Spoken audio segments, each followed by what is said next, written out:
Halo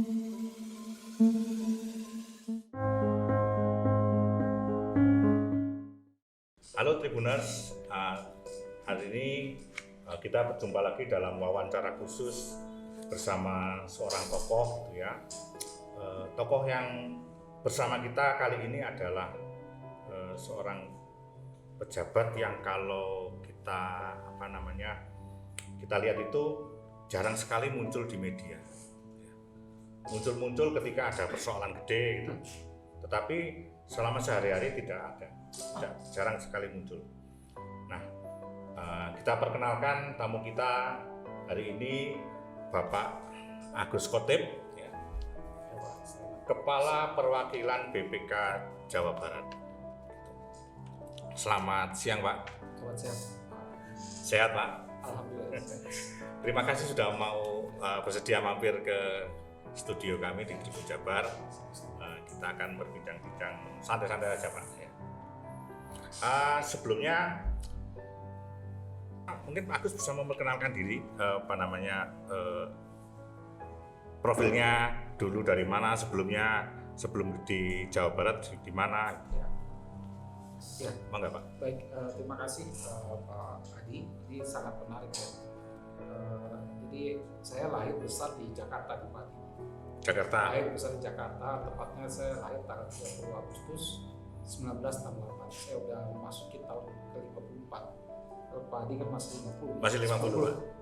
Nah, Jadi terbongkar umur saya, Pak. Kalau Bapak Ibu saya Jawa, Pak. Bumiayu, Jawa Tengah, Pak, ya. Jawa Tengah. Cuma saya karena udah lahir besar di Jakarta, ya udah akhirnya Jawanya udah murtad. Jawanya jauh. Nah, kalau memang hobi, saya sih suka membaca ya. Suka membaca dan ya memang olahraga lah sekalian selingan ya. Dan memang nih kalau ditanya ya cita-cita masa dari kecil gitu mau jadi apa? Ini yang kalau orang-orang kan mau jadi dokter gitu ya. Kalau saya sih secara pribadi pokoknya yang penting menjadi orang bermanfaat. Orang bermanfaat bagi masyarakat, agama dan negara ya. Tapi muncul cita-cita yang lebih spesifik gitu, Pak. Orang bermanfaat itu kan banyak juga ya. Ya. Yang lebih spesifik kira-kira umur berapa? Sebenarnya gini, saya sebenarnya suka sama konsepnya taman siswa aja, Pak. Dia taman siswa itu, tapi taman siswa kan nggak berkembang kan. Taman siswa itu dia filosofinya tidak mendidik orang menjadi pintar, tapi dia mendidik orang yang berbudi pekerti yang baik. Iya. Nah, jadi ditanya, loh kenapa kayak gitu? Ya karena semua orang nggak mungkin jadi dokter, tapi ada orang yang jadi supir, tapi dia supir yang baik hati. Ya. Dia jadi dokter yang baik hati. Nah seperti itu konsep itu bagus menurut saya. Iya. Ya saya menyadari ya ketika SMP SMA gitu, itu bagus juga gitu. Jadi apapun kita nanti jadi apapun, ya asal berbudi pekerti yang baik, nah itu menurut saya filosofi yang bagus gitu ya. Itu ya Pak. Nah ketika biasanya kan kemudian semasa SMA kan Ya. sudah mulai itu Pak, saya mau jadi apa ya? Terus kuliahnya kemana untuk mencapai itu? Nah ya memang kalau itu kan mulai ketika kita SMA itu kan mulai nanti mau jadi apa ya. Kalau saya sejujurnya memang yang paling penting nih yang paling cepat mendapat pekerjaan kan. Oke. Nah itu yang paling, kalau kita dulu kan STAN ya. STAN itu pasti lulusannya menjadi perguruan negeri. Ya langsung kerja. Nah jadi dengan mungkin iming-iming seperti itu, nah saya bertekad masuk STAN. Alhamdulillah ya lolos. Nah itu Pak. Nah ini kalau karir Pak ya. Kalau karir nih Pak, yaitu saya lulus D3 STAN tahun 90 ya. Jurusannya apa tuh Pak? Akuntansi ya. Saya lulus tahun 90 lalu penempatan di BPK ya. Jadi saya menjadi auditor di saat itu dari tahun 90 sampai 2004. Saya jadi auditor. Lalu 2004 saya promosi menjadi kepala seksi ke Medan, Sumatera Utara. 2004 sampai 2005 waktu itu tsunami kita harus buka perwakilan baru di Aceh karena ada banyak dana masuk ke sana, kita harus mengawal dana rehabilitasi dan rekonstruksi. Bapak termasuk tim yang ke sana? Saya termasuk tim yang ke sana. Jadi saya 2005 sampai 2010 ke Aceh. Lama juga Pak ya? Lama Pak, karena gak ada yang mau dipindahin ke sana Pak. Jadi yang sudah dilandau di sana biarkan aja gitu. Nah setelah itu 2010 saya pindah ke kantor pusat. Sampai 2011 saya di bagian perencanaan pemeriksaan itu setahun. Setelah itu saya kembali ke unit yang menangani audit, yaitu Kepala Subauditorat 4A1 itu menangani Kementerian PEM. Itu dari tahun 2011 sampai 2013. Lalu saya 2013 menjadi Kepala Perwakilan di Bangka Belitung. Bangka Belitung sampai 2015 saya kembali ke Jakarta. 2019 saya menjadi Kepala Perwakilan di Banten. Lalu 2020 saya diamanatkan pindah ke Jawa Barat. Karena di Banten saya dianggap sudah pinter silat ya Pak, jadi dipindahkan ke Jawa Barat. Berarti Jawa Barat ini lebih, kalau kita medan peperangan dari lebih. Ya memang kalau secara geografis dia kan penduduknya aja 48 juta. 48 juta. Terus di sini ada 28 pemerintah daerah. Terdiri dari 1 provinsi, 9 pemerintah kota dan 18 pemerintah kabupaten. Dan kalau Bapak itu sangat menarik, kalau nggak salah dari Tribun juga ya saya mendapat informasi dari 2013 sampai 2022 ini itu sudah ada 15 kepala daerahnya yang OTT di Jawa Barat itu. Jadi hal yang menarik ya. Dan ini baru-baru ini wali kota Bekasi, Ahmad Effendi. Dari sekian itu Pak, yang semuanya ada peran BPK Pak. Memang secara umum tidak ada ya. Kalau secara umum ya, memang tidak ada. Itu kan jadi kalau kami melihat ya menganalisis gini Pak, memang KPK ini kan punya dua pendekatan ya. Kalau dia mengembangkan kasus, ada kasus yang dia mengembangkan sendiri, itu akhirnya OTT ya. Ada kasus yang memang dia menggunakan hasil audit BPK. Nah untuk yang di Jawa Barat ini memang rata-rata dia OTT, jadi dia memang menganalisis sendiri. Oke Pak, sebelum lebih jauh lagi, mungkin bisa diceritakan Pak dari sekian banyak daerah yang sudah di tempat Bapak bertugas, di mana paling membawa kesan penting? Mungkin sih kalau menurut secara umum ya, saya lihat dinamikanya mungkin Aceh Pak. Aceh. Aceh itu dulu kami melihat pertama dia adalah daerah yang konflik. Nah ini menarik ya, daerah konflik. Terus di situ juga daerah yang terkena tsunami. Jadi seluruh fasilitas hancur. Nah ini kan kita harus bangun. Nah ketika konflik ini kan banyak faksi-faksi Pak ya. Nah ini BPK harus bisa menempatkan diri dengan baik nih. Nah itu memang dinamikanya mungkin di situ Pak. Paling ini ya. Paling kerasa Pak. Iya paling terasa. Jadi bagaimana kita harus berkomunikasi dengan semua pihak, dan komunikasi ini ya harus diterima dengan baik ya. Karena memang hasil audit BPK ini kan bisa digunakan oleh berbagai pihak dengan tujuan mereka masing-masing kan. Misalnya LHP BPK, terutama sekali kalau untuk menjelang pilkada ya. Betul. Pihak oposisi kan menggunakan LHP kita ini untuk hal-hal yang negatif terhadap untuk kepentingan mereka sendiri ya. Incumbent menggunakan LHP kita untuk melindungi diri mereka kan. Nah ini kita harus hati-hati nih, jadi kita jangan terjebak terhadap kelompok tertentu kan gitu. Dan kita harus menetralisir ini hasil auditnya berbunyinya apa, arahnya gimana. Dan kita juga harus meyakinkan orang bahwa hasil audit kita ini bukan berniat untuk menjatuhkan incumbent. Transparansi. Ya, transparansi. Dan memang itu harus dibuka di publik kan Pak ya? Ya. Nah ini Pak, masalah terbuka dengan publik ya. Sebenarnya produk BPK yang paling penting adalah LHP, Iya. laporan hasil pemeriksaan. Nah memang menurut ketentuannya, undang-undangnya kita terbuka untuk publik. Nah namanya terbuka untuk publik ini kan cerminannya adalah dia masuk dalam portal, situs, Iya. bebas orang lihat. Orang bebas melihat. Bebas melihat.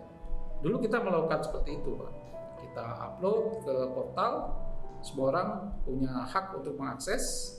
Nah cuma sayangnya banyak yang disalahgunakan. Banyak orang-orang yang menyalahgunakan, mereka akses, mereka download laporan kita, nah mereka gunakan untuk hal-hal yang negatif. Nah ini kami mendapat banyak komplain dari para entitas yang kita audit. Nah dengan pertimbangan itu akhirnya kami tutup LHP ini ya akses yang di portal, tapi kalau mereka mau meminta, siapapun yang memerlukan silakan datang ke kantor kami. Artinya yang berkepentingan itu menjadi lebih tersaring. Ya, tersaring gitu. Nah seperti itu Pak. Nah memang kalau Bapak tanya ya kenapa BPK jarang ini ya terekspos? Iya, jarang terekspos memang. Nah memang doktrin kami gitu Pak ya. Kami sebenarnya tahu banyak tapi tidak boleh bicara terlalu banyak. Ya ini karena untuk menjaga hal-hal yang tidak diinginkan, itu yang seperti misalnya apa Pak yang hal yang tidak diinginkan itu? Nah misalkan gini Pak ya, seperti saya bilang tadi ketika ini pilkada misalnya, kalau misalnya kita ngomong X misalnya kan, nah X ini mungkin bagi oposisi mendukung gitu. Iya. Bagi incumbent ini kan, wah ini sangat memojokkan kan gitu. Ada mungkin satu saat kita ngomong Y, nah Y ini bagi incumbent menguntungkan kan gitu. Betul ya. Nah tapi bagi oposisi tidak menguntungkan. Nah bagi kami silakan saja kalau ingin itu baca report kami. Dan kalau minta penjelasan dengan report kami baru kami jelaskan. Ini maksudnya report kami arahnya seperti ini. Seperti itu Pak. Wah Pak, di luar urusan itu tadi, sebenarnya apa yang ingin BPK, mungkin ada hal-hal yang BPK ingin diketahui oleh masyarakat di luar urusan Ya. tadi. Yang pertama itu Pak ya, sebenarnya kami menerbitkan LHP. Jadi setiap orang itu jika ingin tahu tentang hasil audit kami, ya silakan baca LHP tersebut. Nah, kami ini kan bukan aparat penegak hukum. Kami tidak punya hak untuk menyidik gitu ya. Tidak punya hak untuk menuntut segala macam. Nah, tapi kami punya data potret. Nah, data potret ini bisa digunakan oleh aparat penegak hukum gitu. Nah, kalau sepanjang aparat penegak hukum berminat mendalami lebih lanjut, nah ini kami support gitu Pak. Nah, masuk KPK juga. Ya, termasuk KPK. Semua dari BPK. Ya, termasuk KPK ya kami. Nah, tapi bisa aja kalau dari segi KPK dan penegak hukum yang lain menganggap bahwa temuan ini tidak mengandung unsur perbuatan melawan hukum, ya memang sudah mungkin tidak bisa dikembangkan lebih lanjut ya. Gitu. Ya memang kan bisa ditindaklanjuti proses hukumnya kalau ada perbuatan melawan hukumnya. Nah kadang-kadang ini kan perspektif perbuatan melawan hukum ini memang yang persepsinya bagi kami dan APA terus-menerus kami tingkatkan. Nah terus kami juga pengen ngomong masalah opini WTP, Pak. Opini WTP ya ini sering dimanfaatkan juga oleh kepala daerah untuk menaikkan gengsinya. Nah kalau audit itu kan sebenarnya kami ada 3 Pak. Yang pertama adalah audit laporan keuangan, yang kedua adalah audit kinerja atau performance, yang ketiga adalah pemeriksaan dengan tujuan tertentu. Nah masing-masing audit ini kan punya tujuan masing-masing. Salah satunya adalah kalau audit laporan keuangan ini tujuannya adalah memberikan opini gitu. Opini ya. Memberikan opini. Jadi kita ingin menggambarkan bahwa seluruh transaksi yang ada di pemerintah daerah sudah dimasukkan di dalam laporan keuangan, sudah dicatat di dalam laporan keuangan, dan sudah dicatat sesuai dengan standar yang telah ditetapkan. Supaya si pembaca kan seragam samanya kan bacanya. Jadi ada standar-standarnya kan. Dan semua transaksi sudah diungkap sedetail-detailnya. Tujuannya apa? Kalau semua transaksi sudah masuk ke dalam laporan keuangan, nanti kalau ada apa-apa mudah kan mentelusuri kan Pak. Betul. Sekarang kalau transaksinya aja nggak masuk, gimana kita mentelusuri kan gitu. Nah, opini laporan keuangan itu adalah opini atas kalau penyajiannya sudah sesuai dengan standar itu dan semua sudah diungkap, sudah masuk. Nah, kalau setelah itu kita kasih opini. Nah, kalau best practice-nya Pak, maka di BPK di beberapa negara maju itu audit laporan keuangan ini diserahkan ke kantor akuntan publik.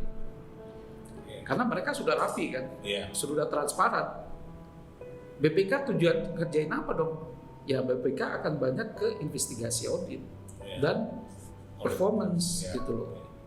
Sekarang aja kita masih mendorong seluruh pemerintah daerah untuk akuntabel dan transparan. Kita masih mendorong ini ya Pak. Jadi seluruhnya masukin laporan keuangan dan laporan keuangannya sudah tersaji dengan baik nggak? Gitu. Yang muncul di masyarakat seringkali kan seorang kepala daerah mengklaim wah kami WTP nih, tapi toh akhirnya OTT juga. Ya. Nah sebenarnya bagaimana BPK menjelaskan ini seperti itu? Ya itu Pak, makanya ini kan juga tantangan bagi kami. Ini kalau misalnya terjadi OTT ya tamparan juga bagi kami. Nah makanya kita pingin Pak, makanya kita step by step sekarang audit laporan keuangan ini biar diserahkan ke KAP saja dan akuntan publik. Dan kita udah mulai pilot project nih Pak. Di Jawa Barat ini ada 3 daerah yang pilot project diperiksa KAP, yaitu Kota Cimahi, Kota Banjar, dan Kabupaten Pangandaran. Oh gitu. Kenapa begitu? Kenapa 3 daerah ini Pak? Ya kan kita evaluasi. Ya, pertama daerahnya kecil ya, resikonya transaksinya kan masih tidak begitu complicated ya. Kita lihat nanti kita evaluasi kan. Pihak KAP-nya sendiri tingkat pemahamannya gimana seperti itu kan. Nanti Pak, kami akan lebih banyak mengevaluasi laporan keuangan itu mana akun-akun yang mencurigakan. Nah, akun-akun inilah yang nanti kami coba investigasi. Nah, kalau sekarang ini kan kami masih terpaku dengan penyajian tersebut, gitu. Kami belum banyak melakukan investigasi. Nah, jadi makanya kalau makanya kita bisa dibilang masih belum support ya. Kok opini sudah WTP tapi kok masih ada OTT kayak gitu. Nah, makanya kami berusaha nanti pelan-pelan kami lebih intensif untuk menganalisis akun-akun yang mencurigakan. Terus nanti kami melakukan investigasi. Kalau menurut Pak Agus, apa yang sebaiknya masyarakat itu sebaiknya melihat apa terhadap membaca WTP itu sebagai apa sebenarnya Pak, sehingga ketika ada OTT juga mereka juga nggak kemudian oh ini sudah katanya WTP tapi takut juga. Masyarakat itu seharusnya melihat seperti apa WTP itu?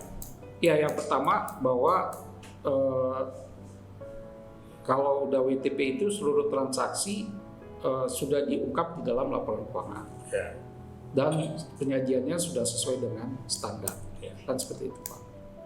Yang paling penting adalah seluruh transaksi itu sudah masuk di dalam laporan keuangan. Jadi tidak ada off balance sheet, tidak ada transaksi yang di luar itu kan gitu. Nah kalau sudah itu memang baru kita mempermudah kita untuk menganalisis satu persatu. Nah sebenarnya Pak, dalam laporan keuangan itu yang bahwa transaksi sudah dicatat dan sudah diungkap sesuai dengan standar itu kan kita bilang kewajaran penyajiannya, kewajaran benar, bukan kebenaran ya Pak ya. Kalau kebenaran itu precisely 100% betul. Kalau kewajaran kan mungkin 90% lah, kan wajar gitu loh. Nah, dalam mengaudit ini Pak, sebenarnya kita juga menemukan hal-hal yang mencurigakan tersebut. Sebenarnya di balik kewajaran itu Ada beberapa hal. ada yang mencurigakan. Ya, mencurigakan. Okay. Misalnya gini Pak, ada suatu akun, kita bilang akun ya, misalnya akun belanja modal tanah, atau belanja modal misalnya pembangunan jalan jembatan misalnya saya contoh misalnya saya pernah meriksa mungkin Kementerian PU ya, dia kan dananya bisa sampai triliunan Pak, Iya. 80 triliun. Nah, kalau misalnya kesalahannya 200 miliar, menurut Bapak gimana tuh? Masih wajar nggak gitu? Kalau saya melihat 200 miliar itu gede banget. Gede banget. secara kualitatif dia besar kan. Iya. Tapi secara kuantitatif ya wajar gitu loh kan. Ada kesalahan-kesalahan itu kan itu. Toleransinya berapa persen? Nah, itu makanya toleransi itu bervariasi kan. Biasanya kami kasih toleransi antara 5 sampai 10%. 5 sampai 90%. Jadi kami menemukan kewajaran itu 90 sampai 95. Nah, makanya kalau Bapak baca laporan kita harus komprehensif. Walaupun dia WTP, tapi kami menemukan adanya kejanggalan-kejanggalan. Tapi kalau secara umum di dalam laporan keuangan ini wajar. Tapi kalau kita telisik satu persatu, ya kita berusaha mengungkapkan juga. Misalnya pembangunan jalan, kontraknya berapa? 3 miliar gitu ya. Atau 10 miliar misalnya. Nah di 10 miliar itu kami menemukan kejanggalan adanya pekerjaan yang tidak suspek 500 juta gitu. Nah 500 juta itu kami ungkap dalam laporan kepatuhan. Tetapi secara laporan keuangan 500 juta dibandingkan 100 miliar kecil kan, tidak signifikan. Jadi kalau demikian kami menganggap penyajiannya sudah wajar gitu Pak. Ya itu saya kira yang diketahui masyarakat bahwa sebenarnya di balik istilah WTP, status WTP itu, opini WTP itu ternyata ada opini-opini yang lain yang hal misalnya hal yang mencurigakan itu. Iya. Nah makanya baiknya kan kita kalau sekarang ini kalau dulu tahun-tahun lalu kita bagi menjadi 3 buku. Jadi hasil audit laporan keuangan itu kami menerbitkan 3 buku. Buku 1 itu kita mengungkapkan apakah penyajiannya sudah sesuai dengan standar. Nah itu hasilnya opininya apa. Nah buku 2 itu terjadi kelemahan-kelemahan sistem pengendalian intern. Nah buku 3 adalah kalau adanya ketidakpatuhan dalam pelaksanaan anggaran. Nah mungkin bacanya tuh harus komprehensif. Buku 2, buku 3 harus dibaca juga. Nah tahun sekarang buku 2, buku 3 ini digabung. Jadi kelemahan pengendalian sistem internal dengan kepatuhan itu jadi satu. Nah itu baiknya dibaca secara komprehensif. Jadi walaupun kami memberikan opini WTP, tapi kami lihat ada beberapa transaksi yang perlu mendapat perhatian, baik oleh masyarakat maupun aparat penegak hukum. Dan sebenarnya Pak, selain kami menerbitkan LHP 3 audit ini dan sesuai dengan ketentuan Undang-Undang Keterbukaan Publik, kami juga ada LHP memang yang menjadi rahasia gitu. Yaitu adalah LHP atas investigasi audit dan juga PKM, hitungan kerugian. Itu yang boleh minta hasilnya itu siapa Pak? Aparat penegak hukum. Aparat penegak hukum aja ya. Nah makanya kalau ditanya, kalau kok BPK kok kayaknya nggak pernah ngapa-ngapain ya. Nah sebenarnya kita ada produk-produk itu dan kami support Pak AP. Gitu Pak. Di Jawa Barat ada beberapa, tapi ya memang kita nggak, karena ini menjadi pengecualian, ya kami tidak publish. Gitu. Nah, ya menarik ini Pak. Kita kembali lagi agak ke depan tadi soal laporan harta kekayaan. Ya.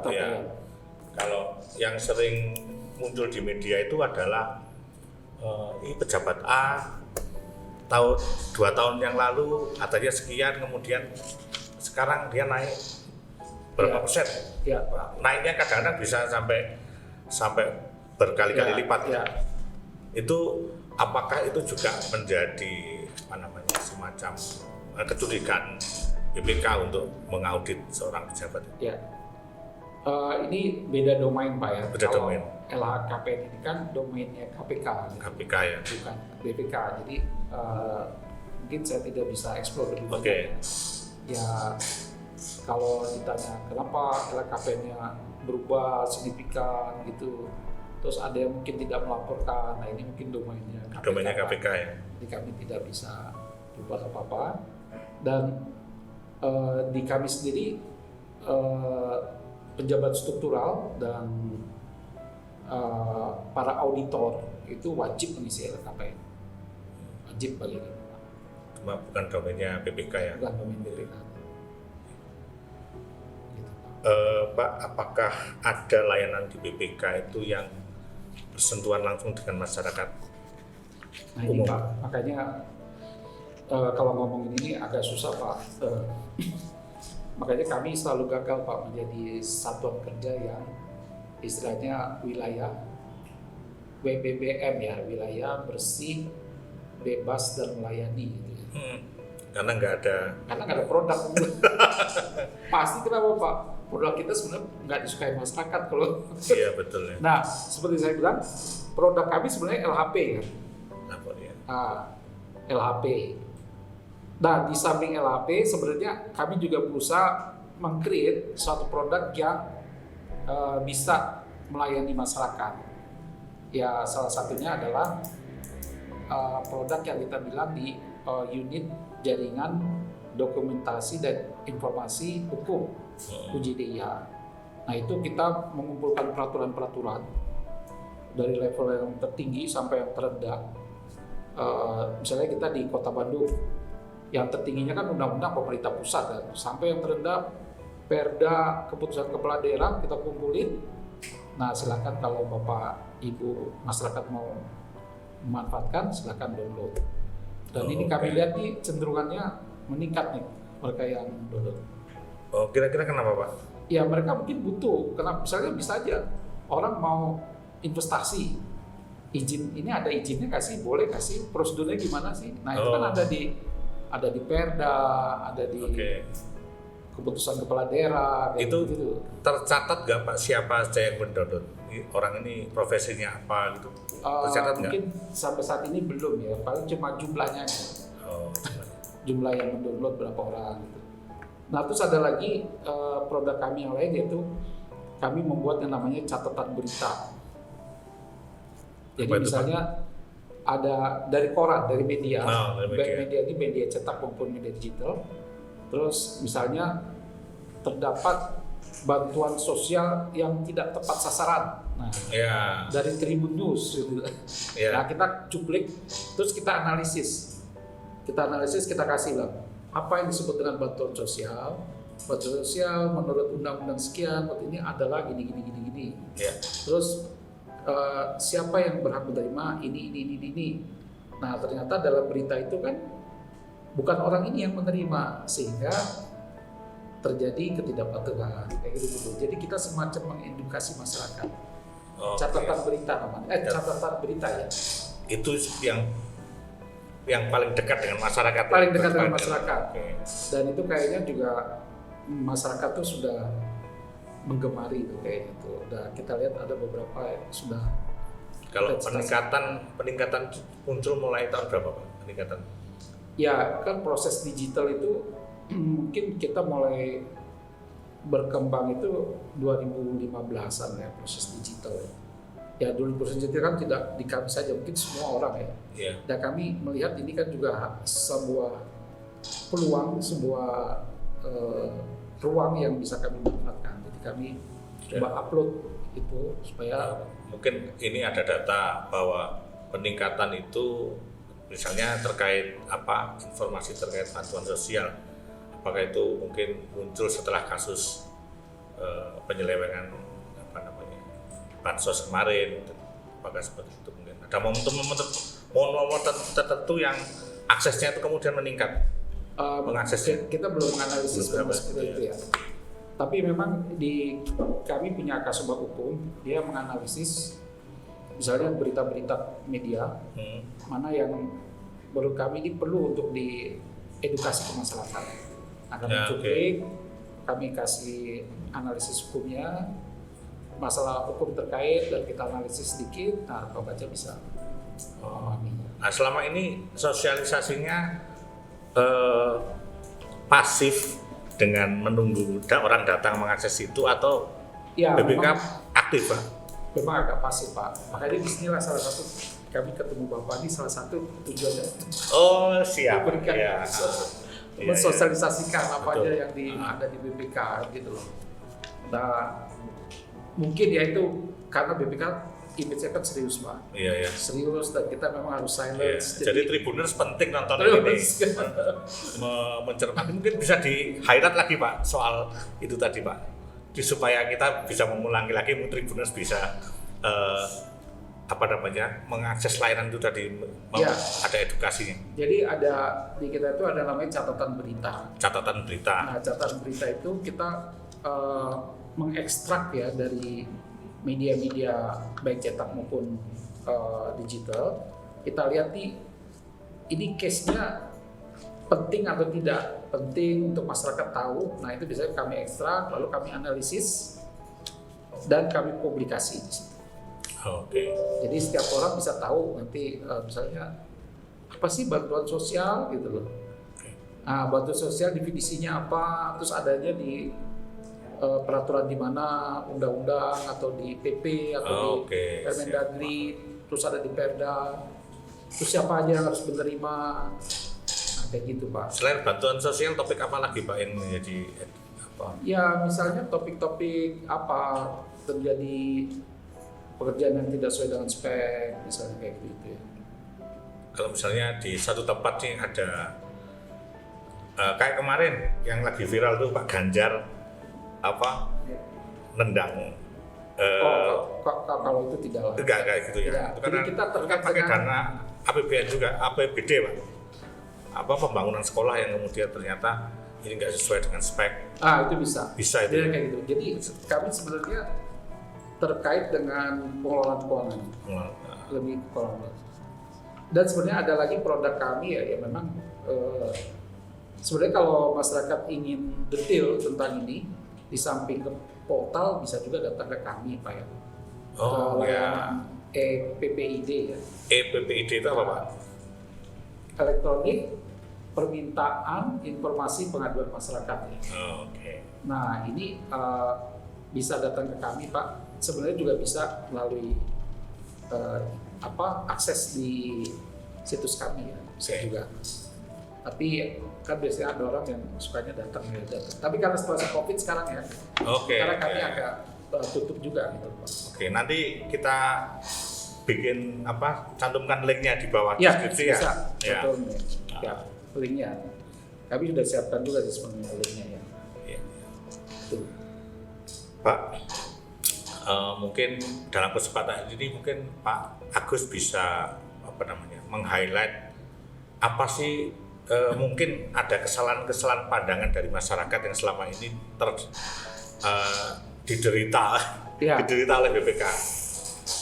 Ya itu ya, Pak, yang pertama adalah banyak orang menganggap BPK kurang transparan, kurang transparan dengan hasil pemeriksaan gitu ya, atau hasil audit gitu ya. Itu makanya salah satu kami kesini adalah salah satu mensosialisasikan bagaimana cara mendapatkan, mengakses hasil audit.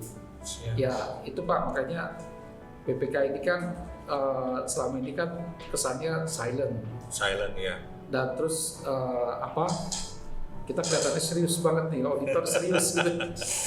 Nah, ini kita mau merubah citra itu sebenarnya. Kita sebenarnya welcome terhadap semua orang, dan sebenarnya semua informasi itu tuh bisa diakses baik mau datang maupun melalui portal, silakan.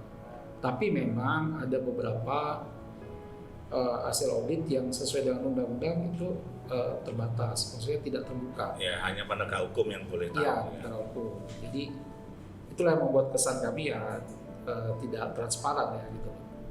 Nah, sebenarnya kita juga memang doktrinnya kan tidak banyak bicara kan gitu loh, auditor kan gitu.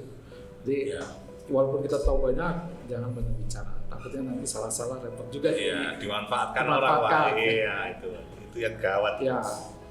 Nah, kedua ini Pak, sebenarnya kita juga bisa menjadi diskusi bersama ya.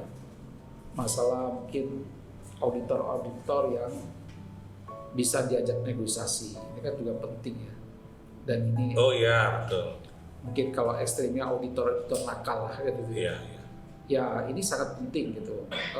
Dan mungkin juga kesan orang, wah kalau terjadi apa-apa di satu daerah, oh jelas aja auditornya bisa dinegosiasi gitu. Ya. Nah pada intinya Pak, kami punya kode etik kan gitu. Punya kode etik dan kami punya majelis kode etik. Majelis kode etik ini akan memberikan sanksi kepada auditor yang dalam menjalankan tugasnya tidak sesuai dengan ketentuan. Nah kalau ada hal ini Pak, baiknya dilaporkan secara resmi, berjenjang gitu. Jadi maksudnya jangan, oh si A itu nakal loh. Ya kalau kayak gitu, ya datanya mana? Ya. Silahkan dong masukkan ke kami, buat laporan nanti biar kami proses di majelis kode etik. Kalau misalnya sekedar informasi terbuka aja kan takutnya itu menjadi fitnah gitu ya. Pada intinya kami terbuka gitu Pak Aditya. Kalau ada auditor-auditor yang belum pas dalam melaksanakan tugas ya kami siap untuk melakukan sanksi bagi mereka. Seperti itu Pak. Ya Pak, agak kembali ke depan lagi Pak soal KAP Pak tadi Pak. Ya. KAP apakah KAP-nya sudah untuk mengaudit keuangan daerah itu apakah sudah ditunjuk BPK atau bagaimana atau dia punya sertifikasi tertentu? Pertama adalah KAP itu harus terdaftar di BPK dan mereka harus mengikuti pendidikan yang ada di BPK dan pada akhirnya mereka harus ikut sertifikasi kami. Nah kami akan menerbitkan surat sertifikasi itu. Biar mereka tidak belok-belok gitu gimana Pak? Nah, yaitu pertama diberikan pemahaman, lalu berikutnya tetap kami melakukan quality control dan quality assurance terhadap KAP tersebut. Jadi walaupun KAP yang melaksanakan, tetap dari kami ada supervisornya yang melakukan quality control dan quality assurance. Ada target dari pemerintah kapan semua daerah diaudit oleh belum ya? Kami juga belum, makanya kalau saat ini sih kami lihat memang kesiapannya belum matang ya. Baik dari pihak KAP-nya, ya mungkin dari pihak kaminya dan mungkin dari pihak pemerintah daerahnya yang kita audit. Kita masih di Jawa Barat baru 3 itu tadi yang dicoba Pak ya? Iya, gitu. Dan ini kan juga sebenarnya kan salah satu peran pemerintah ini kan trigger bagi perkembangan ekonomi Pak ya. Dengan kita memberikan KAP ini kan juga membuka lapangan kerja bagi masyarakat kan ya. Bagi KAP itu menjadi lebih bisa berkembang gitu ya. Gitu. Mereka bisa mengaudit pemerintah juga lah yang punya kapabilitas untuk itu ya. Iya. Okay. Bagus, ada yang mau disampaikan lagi Pak yang mungkin tadi terlewat? Terima kasih Pak Adi. Ya itu pada prinsipnya kami sangat welcome gitu ya terutama dengan masyarakat segala macam. Nah cuma memang kami tidak beda dengan instansi yang lain mungkin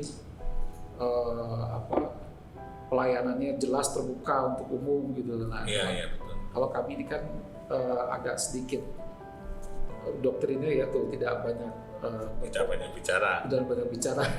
Tapi kalau ingin hal-hal yang detail tentang BPK ya silakan bisa akses di portal kami, mungkin nanti disampaikan ya portalnya. Iya. Atau bisa datang ke kantor kami. Tapi memang karena masa COVID, jadi sebetulnya sampai saat ini kami belum membuka. Ya, kalau misalnya nanti sudah free dan kita terdatang kemana Pak masyarakat? Mungkin alamatnya. BPK Perwakilan Provinsi Jawa Barat, Jalan Muhammad Toha, nomor 164. Oke, begitu Tribunas. Ya, gitu Pak. Oke. Dan makanya kami juga berusaha, kami setiap tahun ada yang namanya media sosial ya, media workshop. Nah, kami mengumpulkan media, salah satu tujuannya kami mensosialisasikan kegiatan BPK selama 1 tahun. Oke. Kegiatan 1 tahun. Tapi memang kelihatannya media ini selama saat ini saya lihat di Jawa Barat kurang antusias nih Pak kalau kami udah. Ntar Pak kalau ada kasus Pak. Dan salah satu sekarang kami melakukan media visit ke beberapa media, ya salah satunya kami mencoba mensosialisasikan apa yang telah dilakukan oleh BPK. Oke. Kalau tahun 2022 ini fokusnya di apa Pak? Ada program baru atau apa? Ya, pekerjaan baru? Pertama kan Pak, kami melihat sesuai dengan mandatory audit, kami harus mengaudit laporan keuangan. Biasanya semester 1 kami mengaudit laporan keuangan. Laporan keuangan di pemerintah daerah di Jawa Barat ada 28. 1 pemerintah provinsi, 9 pemerintah kota, 18 pemerintah kabupaten. Itu mandatori harus kami lakukan. Nah, di semester 2 kami ada beberapa pilihan. Nah, itu audit kinerja dan audit tertentu, tujuan tertentu. Nah, audit-audit ini kita selaraskan dengan RPJM pemerintah, RPJMN. Nah, kami nanti fokus nanti bagaimana program pemerintah mengentaskan kemiskinan. Lalu berikutnya adalah masalah infrastruktur pemerintah. Ini bagaimana pemerintah mengelola infrastrukturnya. Lalu kami juga akan melihat tentang tata pengelolaan sampah dan mungkin itu Pak, tata pengelolaan sampah,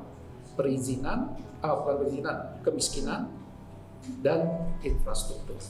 Mengapa sampah jadi ini Pak? Jadi ya, ini sangat tren ya Pak ya. Tren sekarang ini kan sudah sampah ini meningkat gitu. Meningkat, dan kita lihat nih di Provinsi Jawa Barat kan di yang dekat di Kabupaten Bandung Barat itu apa nama sampahnya itu, TPA-nya itu Sarimukti. Sarimukti. Nah, ini kan juga sudah mulai problem Pak. Oke. Nah, ini kan harus bisa diatasi dengan baik.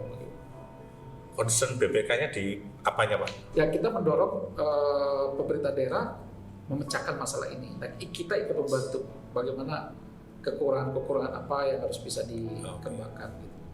Nah, ini kita auditnya performance audit. Jadi kalau performance audit kita membantu pemerintah mencarikan solusi problem-problem tersebut. Nah, makanya peran audit kinerja ini juga akan kita tingkatkan Pak di kedepannya. Jadi BPK tidak hanya menyalahkan dulu nih kan gitu. Iya, kasih solusi ya. Kasih solusi dong kan gitu. Nah, kita ingin di performance audit ini kita ikut membantu pemecahan masalah-masalah yang ada di lingkungan, seperti itu. Persampahan tentara kami. Terus juga kami akan lihat yaitu kemiskinan. Bagaimana menanggulangi kemiskinan yang ada. Walaupun sebenarnya Jawa Barat sih secara umum sudah lebih baik ya, sudah lebih baik. Tapi karena COVID ini kan. Ya, secara COVID. Iya. Terus kami lihat ada beberapa daerah di Jawa Barat yang tergolong miskin ekstrim. Walaupun sebenarnya kelihatan sudah makmur, tapi masih ada miskin ekstrim. Di mana itu Pak? Ada beberapa daerah Pak. Gitu ya. Itu miskin ekstrim itu kalau pendapatannya 300.000 per bulan. 300.000. Itu ada beberapa daerah. Nah, buat kos nggak cukup itu. Makanya kita coba membantu pemerintah daerah bagaimana memecahkan solusi ini, gitu. Mendorong mereka lah untuk meningkatkan performance. Gitu. Terima kasih. Mungkin itu dari saya Pak. Mungkin ini sangat bermanfaat. Kami harapkan ada. Siap. Dan ini ada hotline dari kami. Silakan kalau ada yang mau dicatat, yaitu 0896 6228 6939. Nah, ini kami ulang, hotline Humas Jabar 0896 6228 6939.